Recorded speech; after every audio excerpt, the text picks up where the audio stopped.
Hi guys, today we're talking about WavePiston.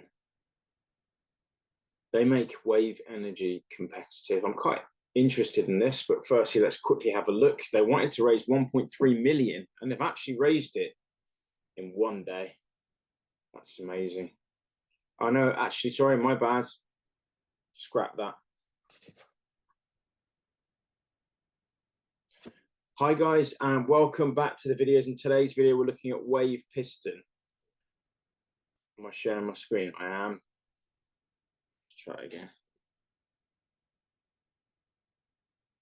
Hi guys, and welcome back. We're looking at WavePiston. It wants to raise 1.4 million euros, and it's raised 1.3 million from about 400 investors in one day. Why is that? Let's have a look. They've given me access to the deck. Well, let's have a quick look. They produce clean electricity and seawater. Desalinated means you can drink that water. Makes it safe. Doesn't spoil the view. They've already raised some other money, 2.4 million equity grants. Sorry, 2.4 million equity raise in their first round about 2 or 3 years ago, and 6 million of EU funding has been raised. I've got the access to the deck and this. Great. Global energy transition is on, but what do we do when the wind isn't blowing or the sun isn't shining? We need more renewable energy. We need wave energy. Why wave energy? Because it's it's predictable, it's available 24/7 more or less. It's time-wise shifted. I'm not sure what that means. It complements other renewable energies. It's survivable, or maybe doesn't break. It's durable, it's efficient, it's cost-effective. Working with the forces of the sea, not against them. And we've got a little video here, which I'll click. Might need to get out of full mode to be able to click it. Here we go. I'll minimize me a little bit so you can actually see what's going on. No volume here. It shows you that it's actually, I guess the blue is the water, I'm guessing.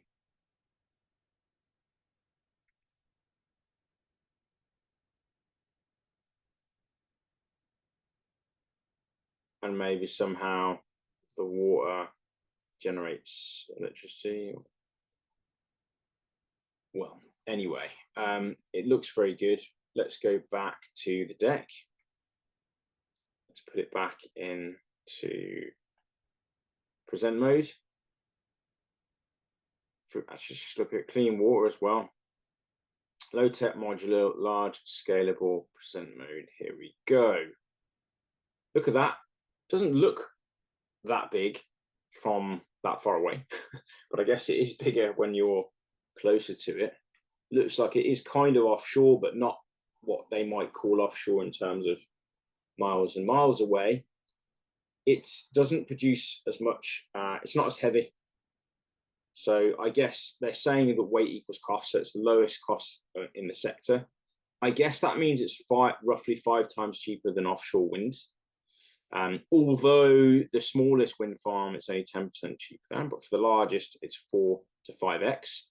I don't know if that means, is this the largest WavePiston?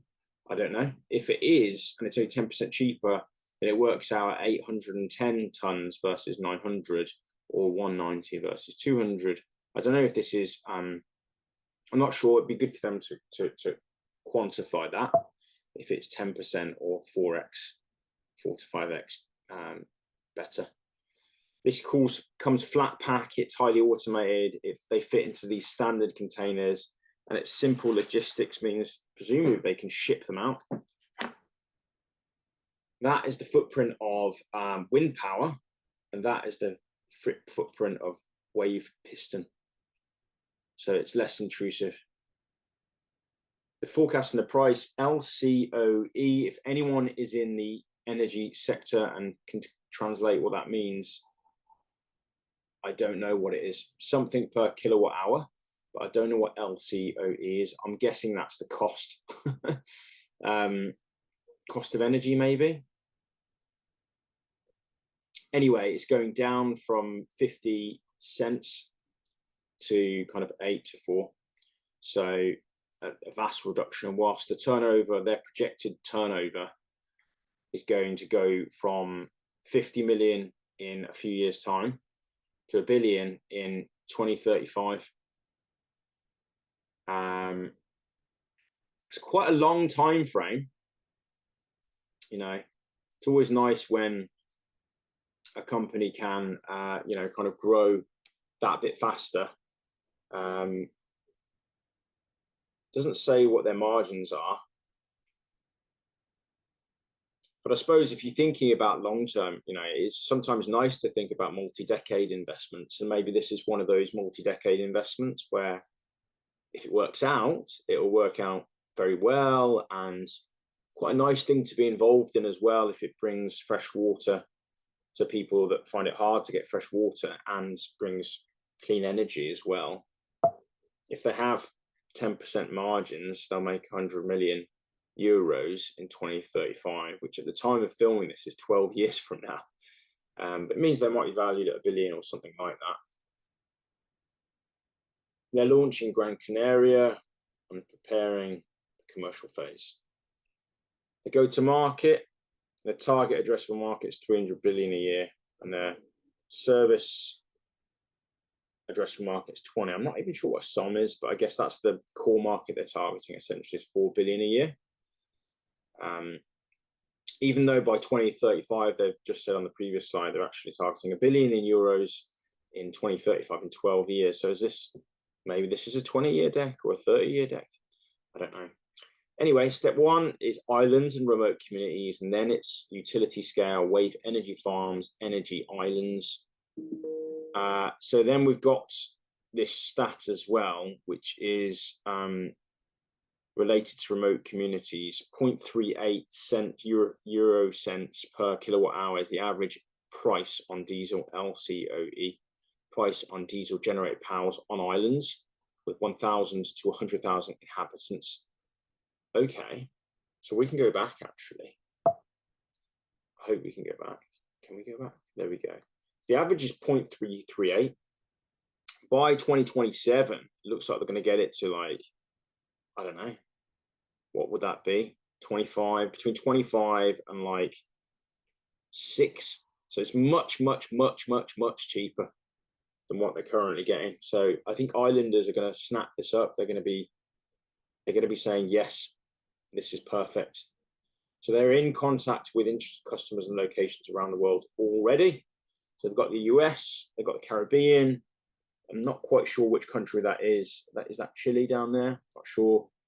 Would that be Argentina? Maybe? I don't know. Look on a map in a moment. This is the west coast of Africa, I guess Portuguese and Spanish nations, maybe. I guess that's Gran Canarias. That looks like that's Spain, I would guess. And that is Scandinavia. Is that Greece? I guess that's Greece or Italy. I actually don't know where that is. I'm going to look on the map. This is a really nice test, actually. I'm not sure of these islands here. If you guys know, let me know. That looks like it's Korea. I'm going to say Korea. Was that Japan? Oh, I should really know this. I think that might be Japan. And this looks like it's off the coast of Indonesia, so that could be Fiji, the Fiji Islands, maybe. And you've got Australia as well. So tons of islands.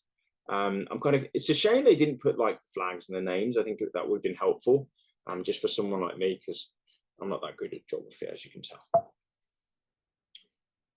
Oh, they have done here Martinique in the Caribbean and the Canary Islands. Business model, technology provider, turnkey solutions from wave to grid, paid by the installed capacity and O&M. Be good if they explain that. That's quite technical. Don't know what that means. Who are O&M? Is that operations and maintenance? I don't know what that means. It'd be nice if they could explain it to a non-expert. Okie doke, prototyping. This is the roadmap. They've already done this. So let's have a look at what they've already done. They've already raised some money, and they've done some scale tests prototyping the North Sea, and they've got funding of 3 mil in 2019. And then from then to now, they're scaling up 1-to-1 in the Atlantic Ocean. and they're getting phase 2 fast track innovation. It looks like they've got some recognition there, and they've got grants of 12 million. I think they've already raised 9 or 10 of that, and they've raised 1.3 already on Cedars. And the next phase will be a pre-commercial phase with megawatts of wave energy farm, I guess, unless this is a brand name, I don't know, in the Caribbean and the Canary Islands. And it looks like they're going to need a hell of a lot of financing in about 2 years' time. So it looks like they'll probably go to market again. So that's interesting.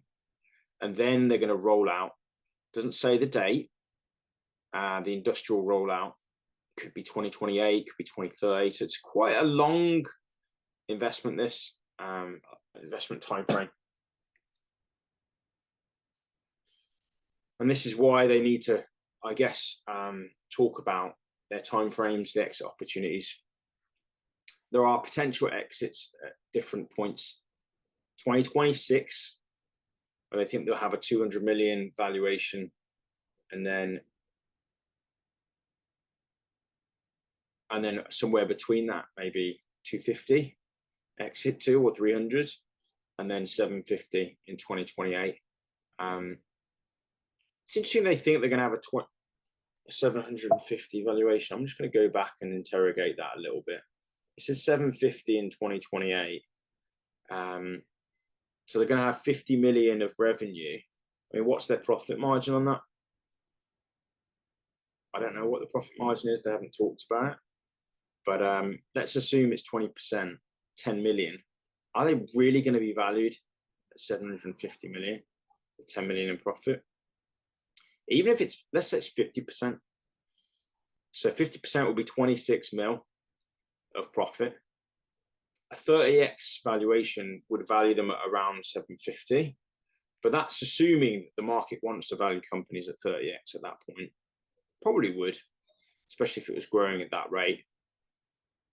But nevertheless, it's really dependent on their profit figures, I would suggest. In the market we're going into the moment, the time of filming this in 2023, I'm predicting a mega recession and crash in lots of markets.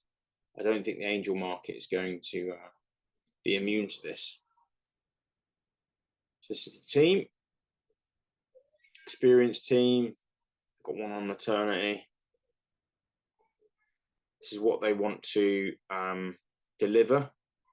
Thousands of tons of CO2 savings, a lot in drinking water. It'd be nice if they could quantify that in non-technical terms. What does that mean? How many people's drinking water is that a year? I don't know. Positive impacts, non-intrusive. Job creation. How many jobs they're going to create? That would be good to know. Again, I don't really know what this means. I don't know about the energy world. But it'd be nice to know a little bit more about that metric on the right-hand side. And how it compares to like wind and solar and stuff. Like that would be a really good cost comparison. So I think that looks like that's the last slide. 1 second, bear with me. Let's go back. Let's see if they talk about, they don't talk about it here, but let's read here about anything profit. Hotel resorts, so I guess providing free water for hotels. They said often lacking fresh water. I think that the water angle was interesting as well. So WavePiston is expected to deliver extra at a cost of 0.13 per a fifth of a kilowatt hour, is that? And desalinated water at a price of 0.7 per, is that metric ton or what is that, M3? I don't know. Prices are expected to drop as things mature. So it's going to be very, very cheap for people to buy. So revenue will be based on the installed capacity as well as operations and maintenance.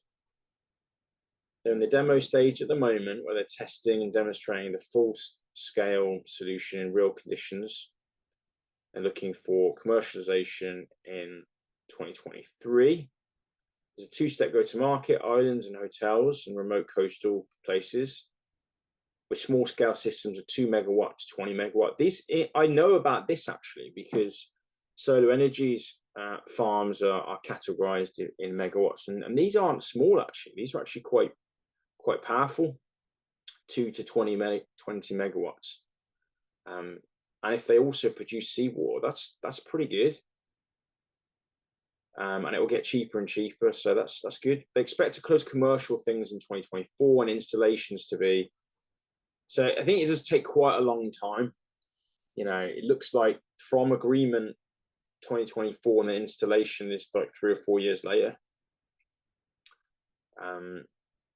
So that's where things take time.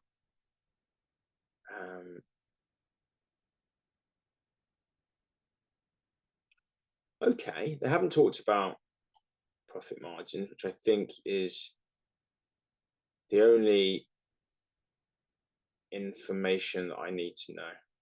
Apart from that, I think it looks interesting. I think it will. I mean, look at these big amounts here: anonymous, anonymous, anonymous. Got a few anonymous. Still, there's large amounts. Then no one talked about profitability in the discussion. Bam, bam, bam. I asked about surfers and things and scuba divers. How does it affect, you know, especially if they're going to islands and tourism? People won't want it to impact tourism too much. Okay, we haven't got a topic. I'm going to ask about profitability. Profit margins. What are the expected margins in 2023?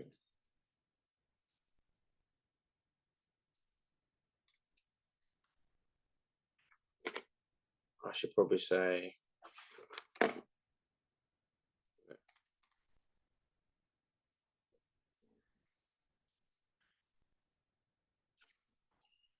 difficult question, but you know, they've done everything else. Why don't they put that in?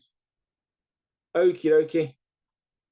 What about my thoughts? I think there's a couple of things that they've said in the deck here. I think this is very much a long-term style investment. If you think about it, if they're not going to get to commercialization they're going to start kind of in 2024. That's already a year away from filming this video. We're in 2023, and they're not going to roll out into 2028. They're probably not going to start generating big revenue or recurring revenues until 2028.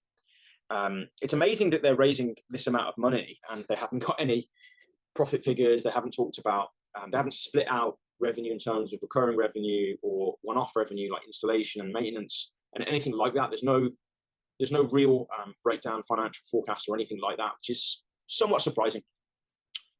Nevertheless, it's pretty early, and I think their mega raise, if they want to raise 38 million, was it next year? I think it was next year, soon. They'll probably need to provide a bit more information. And I suppose from an angel investment point of view, they probably don't want to provide too much information because they've already raised, over $1 million, 1.3 million in one day, off the back of some videos and a deck, and off the back of, not just that. Obviously, they've got some things in market already. They've done some testing. They've got some islands involved. Blah blah blah blah. It's not just a deck, but maybe they don't need to have absolutely everything in there.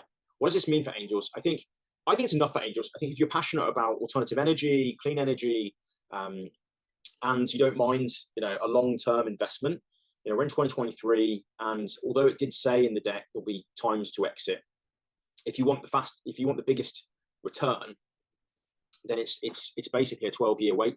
But some people, depending on your investment outlook and your mindset, maybe you want to have a long-term. This is annoying me a little bit. In a way. Maybe you want to have a long-term investment, and you don't want to think about something for a decade, but you just want to track the progress of something quite exciting, something alternative, something green energy. I'm primarily interested when I think about my green investments in alternative energies, solar energy.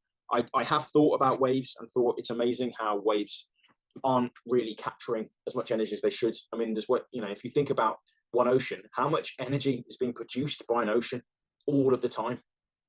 It is incredible.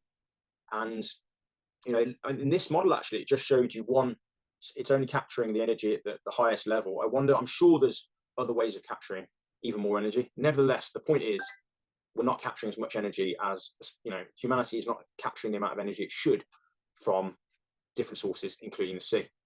And, if it's valued at 12 million now, if it does get valued at $750 million, that would be quite a return. It would be, let me think about this. I think it'd be about 50x. I'm actually just I'm going to do the 62, something like that, between 50 and 60x.